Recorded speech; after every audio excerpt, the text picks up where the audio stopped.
আসসালামু আলাইকুম সবাইকে। আশা করি সবাই ভালো আছেন। বর্তমানে সাউথ কোরিয়া বাংলাদেশি ট্যুরিস্টদের জন্য অত্যন্ত জনপ্রিয় একটি জায়গা। আর নর্মালি সাউথ কোরিয়া অত্যন্ত সুন্দর এবং স্বপ্নের মতো একটা জায়গা। বাংলাদেশ থেকে প্রচুর পরিমাণ ট্যুরিস্ট কিন্তু বর্তমানে সাউথ কোরিয়ার ট্যুরিস্ট ভিসার জন্য আবেদন করতে চায়, কিন্তু তারা বুঝে উঠতে পারে না যে কি ডকুমেন্টস নিয়ে তারা আবেদন করবে, কিভাবে আবেদন করবে, এর যে প্রসেসিং কিভাবে সেই প্রসেসটা করবে। তো আজকে আমি আলোচনা করব সাউথ কোরিয়ার ট্যুরিস্ট ভিসা নিয়ে। সাউথ কোরিয়ার ট্যুরিস্ট ভিসার জন্য কি ডকুমেন্টস লাগবে, কিভাবে আপনারা ম্যানেজ করবেন, এই সকল বিষয়ে আমি আজকে আপনাদের সঙ্গে আলোচনা করব। সাউথ কোরিয়ার ট্যুরিস্ট ভিসার বিষয়ে যে আলোচনাটি আমি আজকে করব, সম্পূর্ণ তথ্য কিন্তু আমি সাউথ কোরিয়ান এম্বাসি অফ ঢাকার যে ওয়েবসাইট আছে সেখান থেকে সংগ্রহ করেছি। তো সাউথ কোরিয়ার ট্যুরিস্ট ভিসার জন্য যে ডকুমেন্টসগুলো লাগে তার প্রথমেই আছে ভিসা অ্যাপ্লিকেশন ফর্ম। বর্তমানে কিন্তু ভিসা অ্যাপ্লিকেশন ফর্ম আপনাদের ফিল আপ করতে হবে। আপনারা যদি কোরিয়ান এম্বাসি অফ বাংলাদেশের ওয়েবসাইটে যান তাহলে আপনারা ভিসা অ্যাপ্লিকেশন ফর্ম পেয়ে যাবেন। সম্পূর্ণ ত্রুটিহীনভাবে আপনাদের এই ভিসা অ্যাপ্লিকেশন ফর্মটি ফিল আপ করা লাগবে। যত প্রকার ইনফরমেশন চাইবে এই ভিসা অ্যাপ্লিকেশন ফর্ম, সকল প্রকার ডকুমেন্টস আপনাদের কাছে রাখবেন এবং ডকুমেন্টস দেখে এই ইনফরমেশনগুলো আপনারা ফিল আপ করবেন। এই ভিসা অ্যাপ্লিকেশন ফর্মটি ফিল আপের পর এটা প্রিন্ট করবেন এবং এই প্রিন্টেড কপি আপনাদের এম্বাসিতে জমা দেওয়া লাগবে। ভিসা অ্যাপ্লিকেশন ফর্মের পর আছে পাসপোর্ট সাইজের ছবি।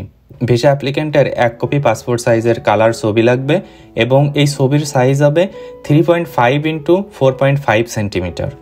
প্রত্যেক দেশের ভিসার যে রিকোয়ারমেন্টস, সেই রিকোয়ারমেন্টস কিন্তু আলাদা আলাদা হয়ে থাকে এবং সেই দেশের ভিসা অ্যাপ্লিকেশনের জন্য যে ছবিটি রিকোয়ারমেন্টস থাকে তার সাইজ কিন্তু আলাদা আলাদা হয়ে থাকে।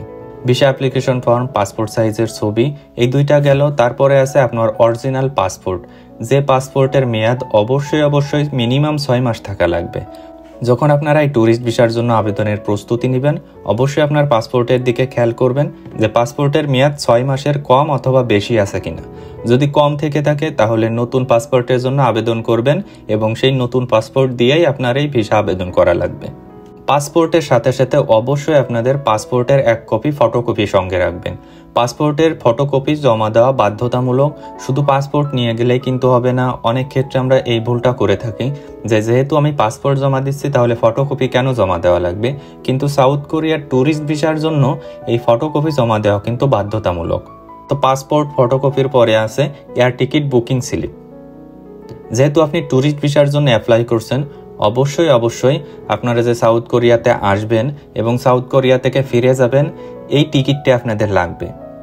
Without air ticket booking slip আপনারা কিন্তু ভিসার জন্য অ্যাপ্লাই করতে পারবেন না।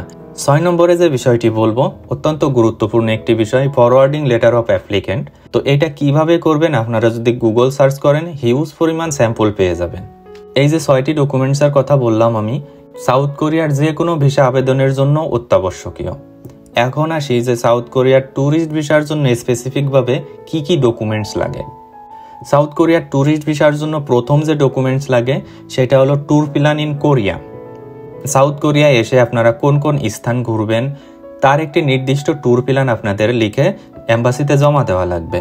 এটা আপনারা গুগলে যদি সার্চ করেন তাহলে স্যাম্পল পেয়ে যাবেন। সেইভাবে আপনাদের এই ট্যুর প্ল্যানটি লেখা লাগবে। তো এমনভাবে এই ট্যুর প্ল্যানটি সাজাবেন যাতে করে এম্বাসি অথরিটি আপনার উপর ইমপ্রেস হয়ে যায়।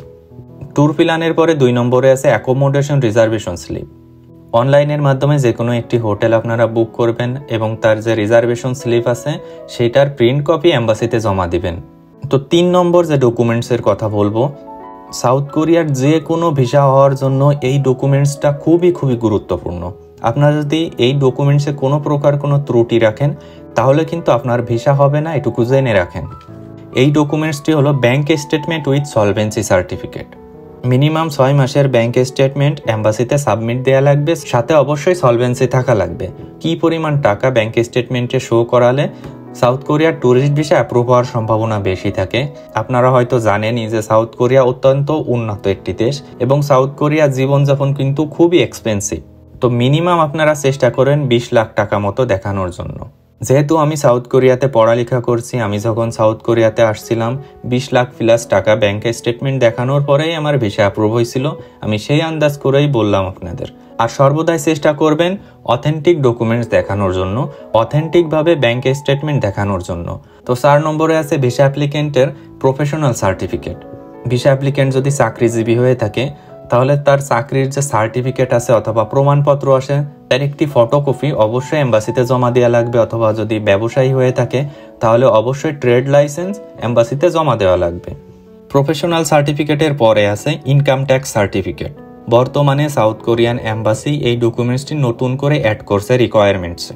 তো আপনারা বুঝতেই পারছেন এই ডকুমেন্টসটি অত্যন্ত গুরুত্বপূর্ণ এবং নতুন একটি ডকুমেন্টস।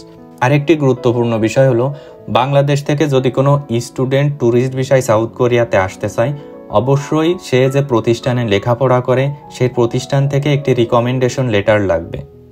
এই রিকমেন্ডেশন লেটারটি এম্বাসিতে জমা দেওয়া লাগবে অ্যাজ এ স্টুডেন্ট আপনার প্রমাণপত্র হিসাবে। ট্যুরিস্ট ভিসার রিকোয়ারমেন্টস যে ডকুমেন্টস আছে সেই ডকুমেন্টসের সর্বশেষ এবং অতি গুরুত্বপূর্ণ একটি ডকুমেন্টস। এটা আপনারা জমা দিতেও পারেন, না দিতেও পারেন, কিন্তু এই ডকুমেন্টসটি আপনারা যদি জমা দিতে পারেন তাহলে কিন্তু আপনার ভিসা হওয়ার সম্ভাবনা অনেকখানি বেড়ে যাবে। এবং সেই ডকুমেন্টসটি হলো ইনভাইটেশন লেটার। আপনার কোনো ফ্যামিলি মেম্বার যদি সাউথ কোরিয়াতে থাকে অথবা বন্ধু বান্ধব কেউ থেকে থাকে তাহলে কিন্তু আপনারা তাদের কাছ থেকে একটি ইনভাইটেশন লেটার ম্যানেজ করতে পারেন সাউথ কোরিয়ার ট্যুরিস্ট ভিসার জন্য। তো ট্যুরিস্ট ভিসার জন্য কি কি ডকুমেন্টস লাগবে এইটাই আপনাদের সঙ্গে আলোচনা করলাম। তো এখন আসি এই ভিসা অ্যাপ্লিকেশনের জন্য কি পরিমাণ টাকা লাগবে। আপনারা যদি সিঙ্গেল এন্ট্রির জন্য অ্যাপ্লাই করেন তাহলে $40 লাগবে। আপনারা যদি ডবল এন্ট্রির জন্য অ্যাপ্লাই করেন তাহলে $70, এবং যদি মাল্টিপল এন্ট্রির জন্য ভিসা অ্যাপ্লিকেশন করেন তাহলে $90 লাগবে। তো আজকের আলোচনা এই পর্যন্তই ছিল। ভালো থাকবেন বন্ধুরা, দেখা হবে পরবর্তী ভিডিওতে।